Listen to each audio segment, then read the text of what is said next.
time now for Tom Mulcair to join us. Of course, he's the former leader of the NDP in the official opposition, and of course, a CJAD 800 commentator. And actually, I'm a big fan of Tom's from many, many years ago. Tom, so nice to speak with you again. Great to be with you again, Joanne, and I'm glad this is a mutual admiration thing because I love being with you and I love listening to your voice on the weekend. Oh, I'll take the compliments. Listen, we're getting ready to start a long weekend, but we do have so many things to chat about. And the big news here is what are we learning from the upcoming federal budget, right? So what's coming down the pipeline? What do we know? One of the biggest challenges they're going to be facing is, of course, the size of the deficit that was left by the previous administration. They've done some juggling, and they're going to try to come up with a brand new system for determining that some things are not going to be part of the spending budget. So the normal budget that we would see includes two things. It includes the regular government spending, and it also includes all of the infrastructure spending. So what Carney's trying to do is to say, look, infrastructure spending is an investment for the future. So I'm not going to count that the way we normally count these things. We're going to go at it slightly differently. I think that that's a bit of a trick, and I'm not sure that the public is going to be completely fooled by it, but it's his way of trying to say that things aren't quite as bad as they are. You know what?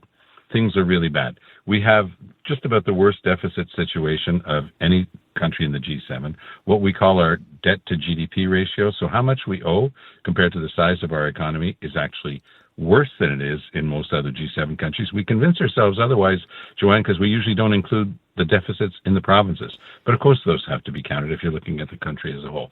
So we're in dire straits. Looks like we're heading towards something like a $100 billion deficit for the coming fiscal year.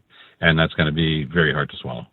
Wow. So the numbers aren't great there, but this is the interesting thing. I was listening to this on, this was being reported, this automatic tax filing for some Canadians.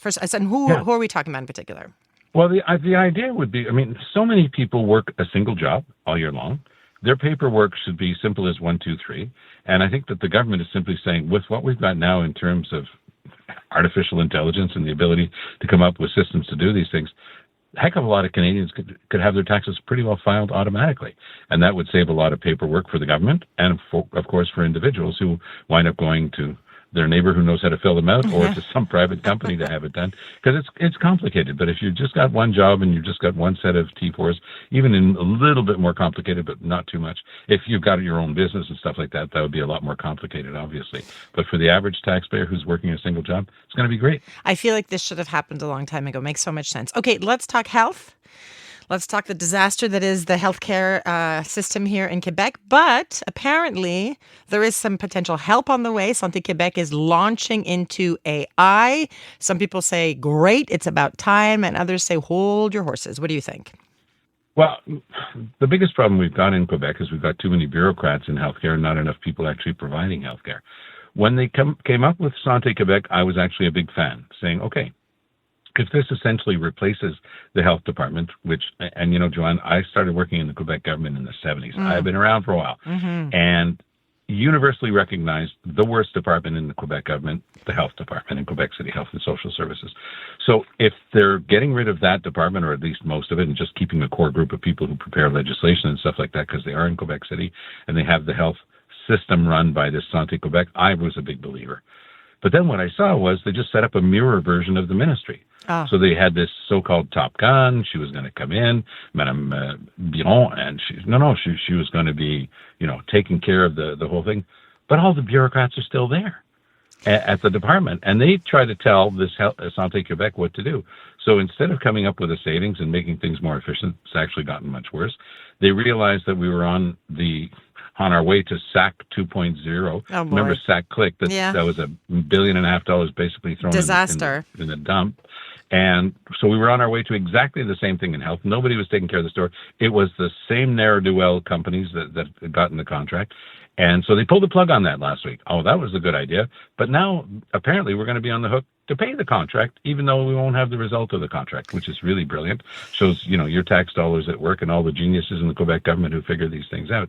So, again, to say that we're going to AI, which is, of course, what everybody should be doing in government. There's tons of things that you can do with these new systems that are performing at a much higher level than anything we've seen before. But if the rest of it isn't working, it's just, it's just hot air. It's just the Quebec government saying something. It's the cart before the horse. If the whole system is bungled, there's nothing that's going to come in and save the day. So very interesting to see how that turns out. Okay, the other big news here is that Donald Trump loses the Nobel Peace Prize. There's upset on one side. You know, there's the Hamas-Israel deal, the Gaza deal. People were saying, well, this should have changed things. Maybe it'll change things for next year. What are your thoughts on this? Were you surprised? Because the prize went to Maria Corina Machado and not Donald Trump. So let's get your reaction.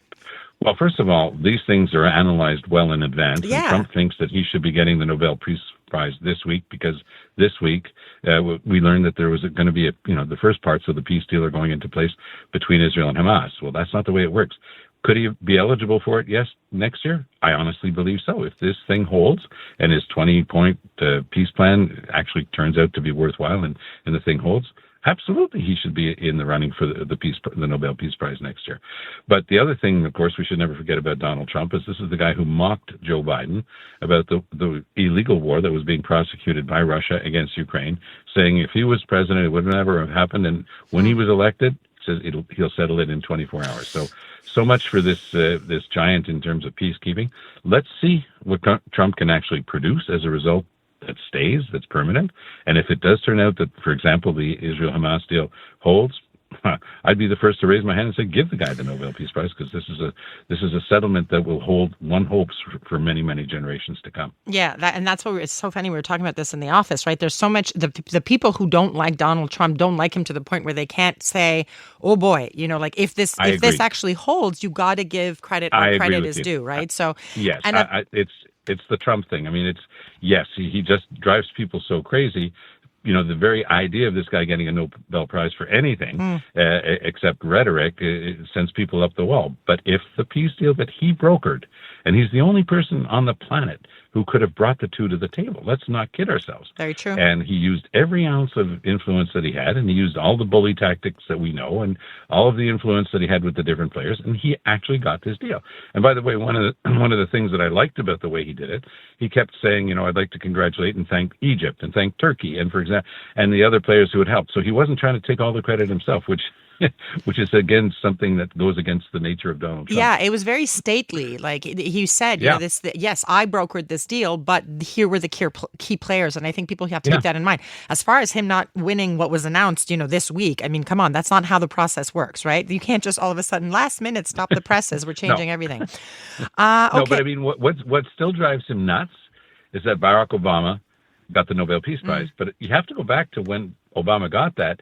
He chuckled about it, basically raised his shoulders and said, really? Like he just arrived as president of the U.S. and got the Nobel Peace Prize. He's sort of going, yeah, he was surprised himself, so that said something. He basically admitted what everybody said, but he hasn't done anything yet, Yeah, anyway. He was just starting, so it was very interesting. Okay, this next one, I mean, I had to go over this a couple times. So there are Hell's Angels sympathizers that are running in several cities in the upcoming elections. How is this possible? What is going on? Have we lost our minds?